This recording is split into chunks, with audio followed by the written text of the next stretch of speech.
Okay, good day. Another episode sa Kirby Motovlog YouTube channel. Today's video, meron tayong Bajaj Pulsar N250 ABS 2023 model. SRP, 161,500 pesos. Available to sa cash and financing. Pwede tayong mag-online application to Facebook page na Kirby Motovlog. Meron tayong globe number na 0995-728-3654. Viber ready rin to. Saka Telegram and WhatsApp. Okay, samahan nyo guys, i-check natin tong unit na to, review natin, and summary specs. Let's go! Hello guys, ito yung nakita natin sa harapan natin, Pulsar N250. Bale, projector na rin siya. Yung LED headlamp siya. And ito yung park light niya. Ito yung pinaka-headlight niya. Tapos, makapansin mo, big disc brake na rin siya, 300mm. Disc brake sa harapan. ABS yung front niya, single disc brake. Tapos yung tatak ng caliper niya, gray mecha. Yan. Single cylinder. Sock. Tapos ito yung busina niya. Yan. Tapos may nakalagay dito Pulsar. Madalas na nakita natin Rouser, pero to Pulsar. Sa India, Pulsar talaga ang tawag niya. Dito sa Pilipinas, naging Rouser lang siya. Tapos DTSI twin spark na rin siya yung makina. Tapos yung nag-assemble dito sa Pilipinas, Kawasaki Motor Philippines Corporation. Tapos disc brake din yung likod, pero hindi siya ABS. Single ABS lang siya, channel. Ito yung muffler niya. Dual exhaust o dual tip yung ano niya sa exhaust. Parang katulad ng Domerar 400. May nakalagay dito, decals N250. Seat height ito, 795mm. Fuel capacity, 14 liters. Tapos makita sa panel, analog, tapos digital dito sa gilid. Ito yung mga turning lights niya, signal light, tapos headlight or high beam. Bali transmission na to, 5 speed, 1 down, 5 up.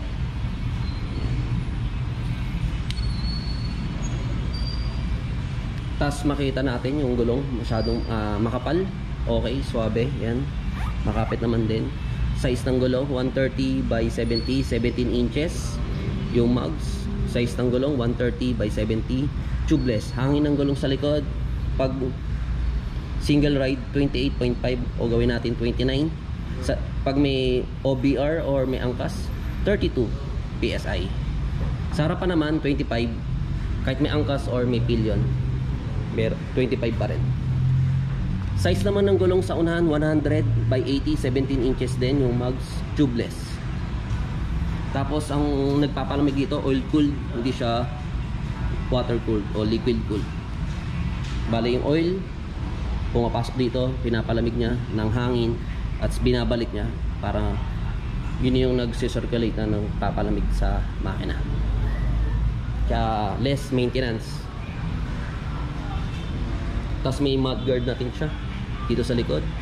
Ito yung para sa plate. LED na rin signal light dito sa likod. Tail light is LED na rin. Tapos may grab bar siya. Ito silver or gray yung tawag dito sa kulay na to. Tapos yung upuan niya sa angkas malambot, suabe, premium naman. Tapos glossy gray ang kulay niya. Tapos sa back or sa rider, maganda yung upuan.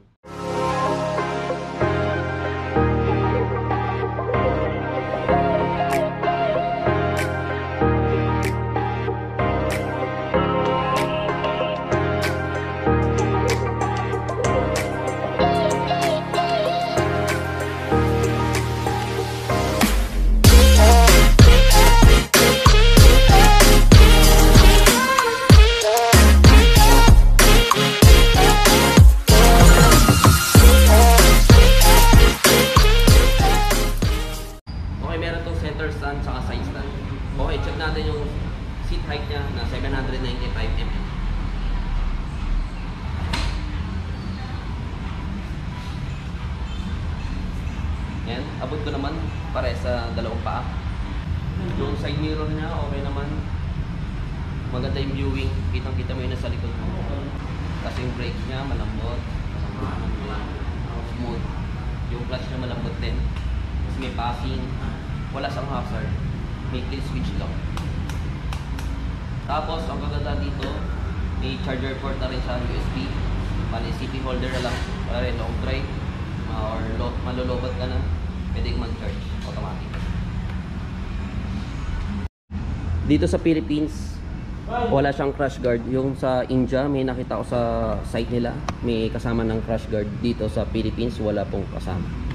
Ito yung standard edition na nilabas sa Philippine market. Ito may gear indicator to. Bale mga madalas na Rouser o Pulsar, walang gear indicator. Pero itong N250 may gear indicator. Ito yung kagandahan sa kanya. Okay, yung pinaka-weight nito 162 kilograms. Oil capacity nito 1,300 ml. Kung 2 litro, may tira pa na 700 ml. 20W50 yung velocity o yung grade ng langis na kailangan dito. Tapos ito yung style ng susi niya. Okay, check natin yung upuan niya, yung sa ilalim ng upuan kung anong meron, kasi hindi natin mapaandar kasi wala pang bumili. Pero check na rin natin. Mali mo, isa ka na dito sa bibili, at least may idea po tayo. Dito yung susian niya, yan. Tapos bubuksan to. Ito muna sa taas ang kailangan tanggalin. Tapos ito, yan, tatanggalin to sa fiber. Dito nakalagay yung tools niya, yan. Yung screwdriver, yan. Kung hindi nagkakamali, dito yung air filter. Tapos ito yung mga fuse, battery, yan. Ganyan yung itsura sa ilalim. Tapos sa likod ng upuan, dito yung tools na isa.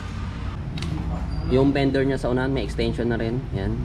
Iwas putik o dumi para pumasok dito. Yan. Halos kompleto na. Bale kung gusto mo magpalagay ng crash guard o slider, yan na, may nakabang na dito. Horsepower nito 24.5 horsepower. Kung naghanap ka ba ng naked bike na pantapat sa competitor niya na MT-15 tsaka Duke 200, ito masasabi ko sa iyo na bagay sa iyo. Pulsar N250, SRP 161,500 pesos.